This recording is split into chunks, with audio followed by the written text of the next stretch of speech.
Bonjour. Aujourd'hui, je vous fais une petite vidéo pour vous montrer un truc que une personne que je connais m'a envoyé. Merci beaucoup, Carotte. C'est très apprécié. Donc, qu'est-ce que j'ai reçu dans ce colis-là? Ben, comme vous pouvez le voir, il s'agit d'un Raspberry Pi de première génération, donc le modèle B. Il m'a été donné parce que, d'un, ces machins-là commencent à devenir vieux et assez lents pour faire quoi que ce soit de complexe. Et de toute façon, la personne qui l'avait ne l'utilisait plus. Elle a cru bon de m'envoyer ce petit ordinateur. Et ça tombe bien parce que j'avais dans l'envie de m'acheter ce genre de mini ordinateur. Sauf que trouver des Raspberry Pi 1 usagés pas chers, c'est pas ce qu'il y a de plus simple, surtout à l'époque que je regardais ça en fait. Là en ce moment, il y a un Chinois qui en vend une caisse. Là. Il y en a même qui ont des PCB rouges. Les PCB rouges pour les Raspberry Pi, ça veut dire qu'ils viennent de Chine. Voilà, un petit truc intéressant à savoir. Voilà, mais quand je cherchais ça, ils les avaient pas. Et puis de toute façon, gratuit, c'est moins cher que 16$. Voilà. C'est pour ça que je suis très content de l'avoir reçu. Ça me sauve un peu d'argent. Pourquoi je voulais ça? Ben, parce que j'ai pas besoin d'un truc super rapide. Ce que je veux faire principalement avec ce genre d'objet-là, c'est de me faire un serveur Telnet pour le temps 10 000. Voilà, le temps 10 000. Avec lequel je vais pouvoir, avec Telnet, communiquer avec le Raspberry Pi, et le temps 10 000 va pouvoir faire des trucs plus modernes en mode terminal, ce qui sera, ce qui va aider à rendre le temps 10 à faire des tâches plus modernes. Et aussi, juste pour pouvoir apprendre un peu mieux Linux. Avec Telnet, je vais pouvoir me connecter dessus et faire d'autres trucs. Et je vais probablement essayer de faire du PXE. Donc, ceux qui se souviennent de la vidéo du PXE du pauvre, quand je me serai décidé à faire du PXE sur le Pi, j'en referai une pour le PXE qui sera un peu moins pauvre. Voilà, ce sera ça. Et aussi, pour juste mieux me familiariser avec Linux, j'ai déjà commencé ce procédé-là. L'ordinateur que vous voyez là, il y a Arch Linux dessus. Celui-là, il y a Manjaro. Celui-là, il y a Ubuntu 5.10, comme je vous avais montré dans la vidéo. Et sur celui-là ici, j'ai installé Arch, la version pour le Raspberry Pi. Je crois que je vais faire une vidéo dessus aussi pour vous montrer comment installer Arch sur un Raspberry Pi. Ce sera en français bien entendu, et avec le gestionnaire de fenêtres. De fenêtre i3. Sur une vidéo, j'ai commencé à prendre beaucoup de notes. Vous pouvez voir, là, il y a des papiers un peu partout. Et le Raspberry Pi est venu avec cette belle petite carte SD de 4 Go. C'est une classe 4, voilà, c'est un peu lent.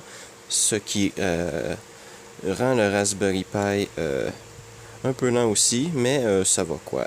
J'ai vu bien plus pire, surtout sur des ordinateurs genre 80-88 où parfois faire la plus simple des tâches peut mettre plusieurs dizaines de secondes, alors que même sur le Raspberry Pi, ce qui met beaucoup de temps, c'est les gros programmes. Voilà. On va faire un petit tour. Je suis sûr que vous connaissez déjà la machine, mais on va le faire quand même. Donc, le port Ethernet, 100 Mbps seconde, USB 2.0, connecteur jack 3.5 mm, composite. Composite aussi, je vais le mettre à l'utilisation. Je vais probablement essayer de me faire de mettre des émulateurs dessus ou autre chose, ou juste me faire un ordinateur en mode pour écran composite. Là, j'ai testé le composite et ça reste très lisible. C'est tellement mieux que sur le Tandy, vous pouvez pas vous imaginer. Et ici on a les pins entrée-sortie, le connecteur carte SD, les autres connecteurs. Il y en a un, c'est pour un écran et une caméra et l'autre, j'ai oublié, ou peut-être que les deux font la même chose, mais dans tous les cas, c'est pas très grave. Je prévois pas utiliser ces deux trucs-là, sauf peut-être pour mettre un écran LCD. J'apprécierais avoir un écran LCD qui se branche là-dedans ou sur les ports ici, et que ce soit comme un écran LCD en port série. Donc comme ça, je pourrais genre faire un script qui envoie les informations sur l'écran LCD sans que j'ai à avoir le pi branché sur un écran. Et le port HDMI qui est ici. Donc voilà. C'est pas mal tout. On a le processeur. Il n'est pas surcadencé en ce moment, donc il va aux 700 MHz de base. Et la partie graphique a 64 mégaoctets dédiés. Et il s'agit du Pi avec 512 mégaoctets de RAM et pas 256, ce qui permet de le rendre un peu plus utilisable quand même.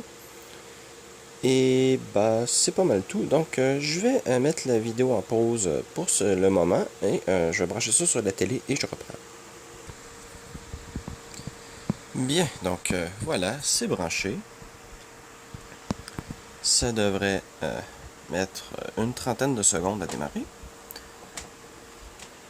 On va en profiter pour monter un petit peu le volume parce que j'ai déjà tout configuré le plus important. Donc là en ce moment j'ai configuré le composite, l'HDMI pour qu'il soit à la bonne taille. J'ai aussi ajusté l'overscan parce que ça dépasse un peu, c'est pas le meilleur écran du monde, c'est un truc bâtard là, comme vous pouvez voir BlueSense. Donc voilà, c'est pas parfait.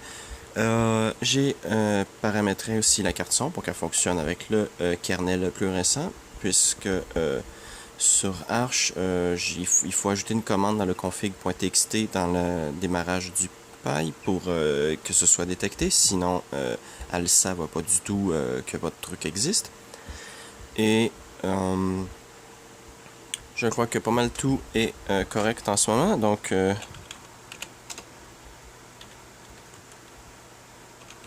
sais pas s'il va l'avoir pris en compte, non. Donc nous, voilà.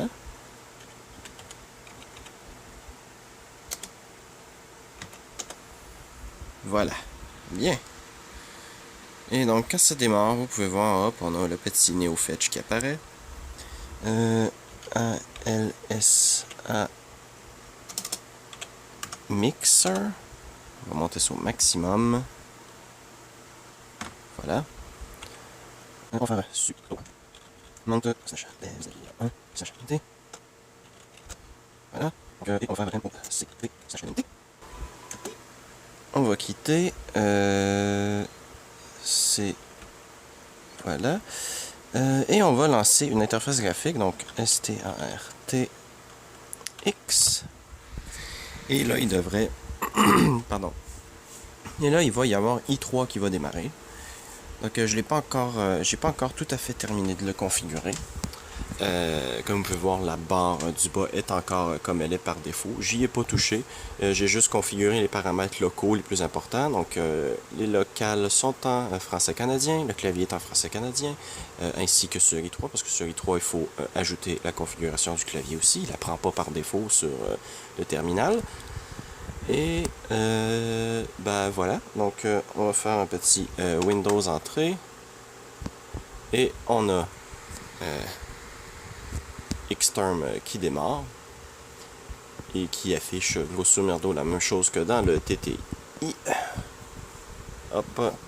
Et c'est pas mal le plus gros que je peux vous montrer. J'ai ajouté des menus. Donc je peux lancer des trucs aussi. Et c'est pas mal tout. J'ai pas pu configurer énormément d'autres choses.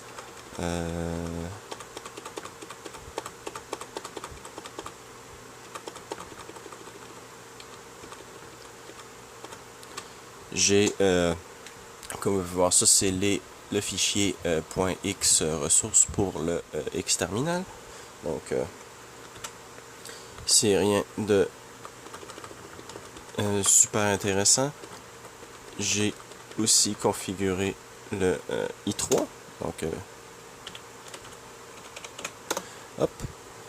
Donc, en ce moment, il n'y a pas grand chose de différent. J'ai juste changé comment le programme quitte en fait. Et j'ai ajouté deux execs à la fin.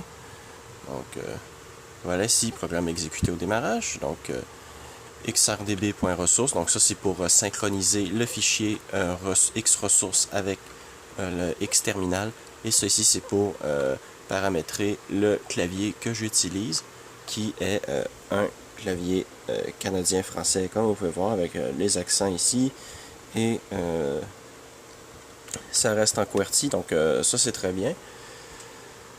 Et je crois que c'est pas mal tout ce que je peux vous montrer. En fait, là, j'ai pas grand chose d'autre. Là, je pourrais vous montrer le fichier config. Donc, slash config.txt.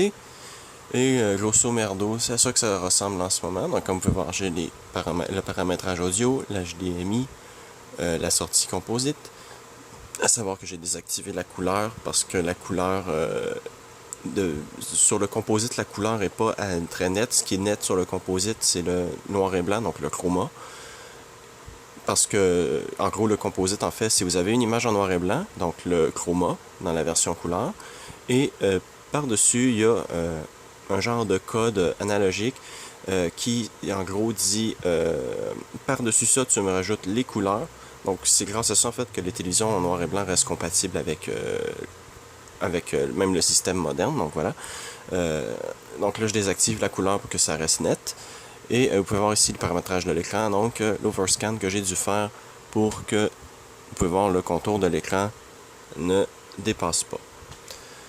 Et je crois que c'est pas mal tout ce que j'ai à dire sur ça. Je peux pas vraiment vous montrer grand chose d'autre. C'est juste un Raspberry Pi. Là.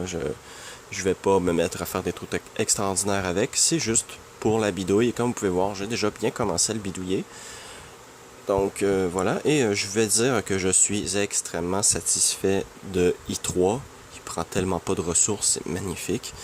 C'est pour ça que je l'ai installé sur le ThinkPad. Le ThinkPad a que 3 Go de mémoire parce que c'est une limitation du chipset. Parce que en fait, il y a 4 Go de mémoire dedans, mais le chipset ne voit que 3. Et Windows 7 sur cette machine-là remplissait la mémoire, mais à une vitesse, c'est juste incroyable. Je démarrais Firefox avec un onglet, Discord, et la mémoire était pleine, il n'y avait plus de place. Surtout qu'en plus, il y a un SSD, donc j'avais pas vraiment de swap sur cette machine-là, donc c'était horrible. Tandis que là, avec Arch et i3, au démarrage, avec Arch plus i3, j'ai que 120 mégaoctets d'utilisé. Et quand je démarre Firefox avec un onglet, Discord et Telegram, j'ai que 1 gigaoctet de pris sur les 3, donc c'est juste magnifique.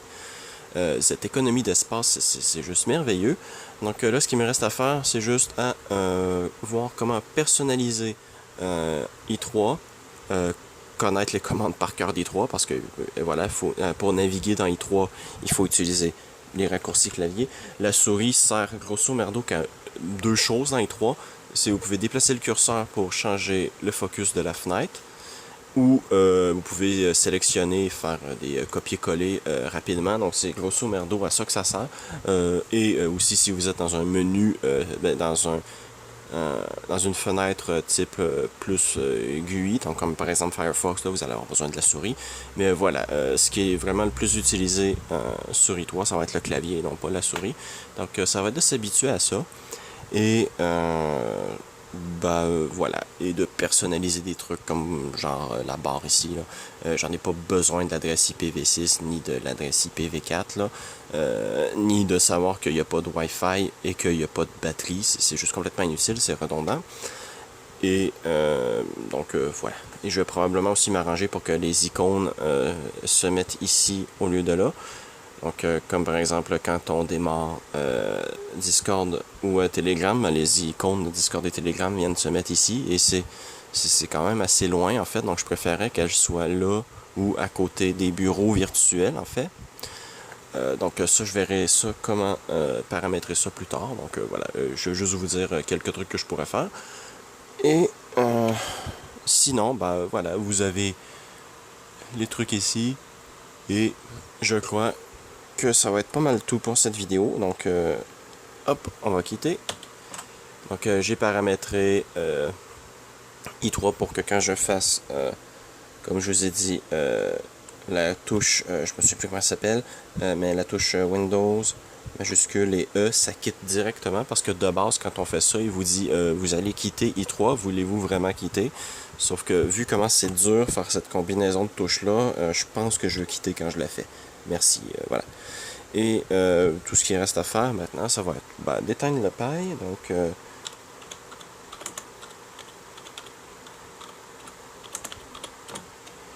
et voilà. Donc, voilà.